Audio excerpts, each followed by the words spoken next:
اللہ الرحمن الرحیم۔ جب حضرت یوسف علیہ السلام کو بے قصور ہونے کے باوجود قید خانے میں ڈال دیا گیا تو انہوں نے وہاں بھی مایوس ہونے کے بجائے صبر و شکر کا راستہ اختیار کیا اور اللہ کی عبادت میں مشغول رہے۔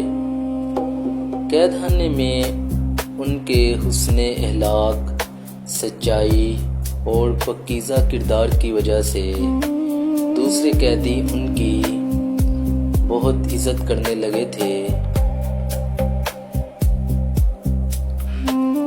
ایک دن بادشاہ کے دو ملازم، ایک شاہی ساقی جو بادشاہ کو مشروب پلاتا تھا اور دوسرا شاہی باورچی جو بادشاہ کے لیے کھانا بناتا تھا، کسی جرم کے الزام میں اسی قید خانے میں لائے گئے۔ کچھ عرصے بعد ان دونوں نے ایک ہی رات میں الگ الگ خواب دیکھے اور صبح پریشانی کی حالت میں حضرت یوسف علیہ السلام کے پاس آ کر اپنے خواب بیان کیے۔ پہلے قیدی کا خواب،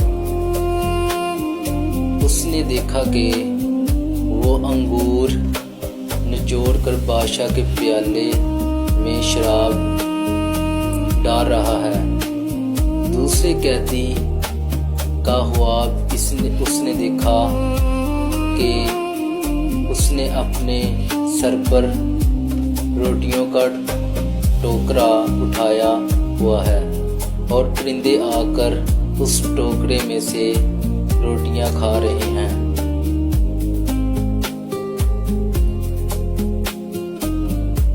حضرت یوسف علیہ السلام نے تعبیر بتانے سے پہلے انہیں اللہ کی توحید کی دعوت دی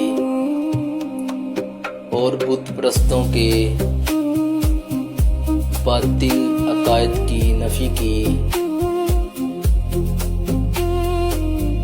اس کے بعد انہوں نے دونوں کے خوابوں کی سچی تعبیریں بیان کی۔ ساقی کے خواب کی تعبیر، حضرت یوسف علیہ السلام نے فرمایا کہ تم قید سے رہا ہو جاؤ گے اور دوبارہ اپنے پرانے منصب پر فائز ہو کر بادشاہ کو مشروب پلاؤ گے۔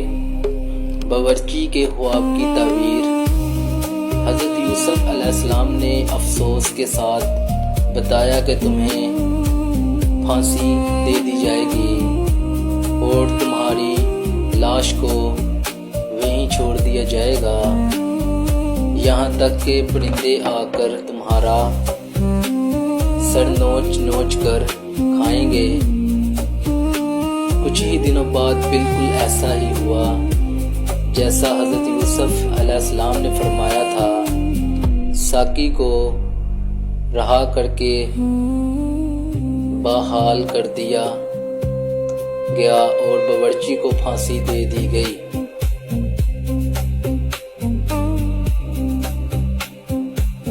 تمام دیکھنے اور سننے والوں سے گزارش ہے ویڈیو کو لازمی لائک کیا کریں۔